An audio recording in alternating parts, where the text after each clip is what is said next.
Yes, bana. Hebu leo tuizungumzie pesa. Wengine wanaita michuzi, wengine wanaita mavumba, wengine wanaita kibunda. Watu wengi sana tunapenda kuwa na pesa, lakini hatujui pesa inataka nini. Hapo ndipo changamoto ambapo siku zote inaanzia. Cha kwanza, pesa haipendi watu wavivu.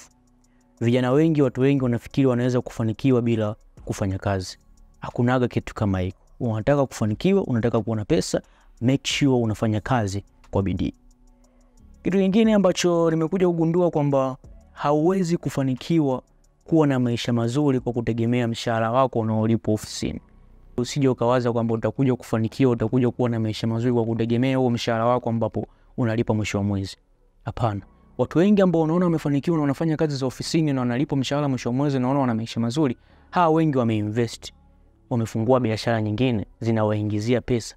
Ile pesa yao ambao wanalipwa mwisho wa mwezi walijaribu kuifanyia mchakato kuweza kufungua biashara. Hiyo ndio maana imewafanya wao kuweza kufanikiwa. Kwa hiyo kama unataka kufanikiwa, my friend, make sure unakuwa na chanzo kimoja zaidi ya hicho ambacho unakifanya. Kwa hiyo jaribu kuwa na vitu vingi vya kufanya ili wewe uweze kupata pesa. Pesa inataka njia nyingi ili uweze kuipata. Kwa hiyo make sure unakuwa hivyo. Cha tatu, jifunze kuweka akiba. Pesa inataka akiba. Usipoweka akiba, maisha yako siku zote yatakuwa na pressure. Ukiwa na akiba itakusaidia wewe kuweza kurelax. Hata kama umepata matatizo, ile akiba itakuwa inakusaidia. Watu wengi ukiongea swala zima la kuweka akiba watakwambia, "Oh, pesa yangu naopata ni ndogo, siwezi kuweka akiba." My friend, hakuna hela ndogo. Yoyote unayopata, make sure hiyo unaiwekea akiba, then unaipangia matumizi yake. Hii itakusaidia wewe kuweza kupunguza zile pressure. Hata ambapo tatizo unalipata, basi ile akiba yako inaweza kukusaidia. Cha nne, fahamu matumizi ya pesa yako. Watu wengi tunapata pesa lakini hatujui pesa zetu zinaenda wapi. Shai kujiuliza hilo.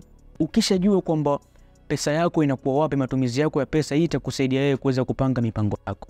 Okay, nimepokea kiasi fulani, matumizi yangu ya mwezi mzima ni kiasi fulani, hiki kinachobaki basi acha niweke akiba.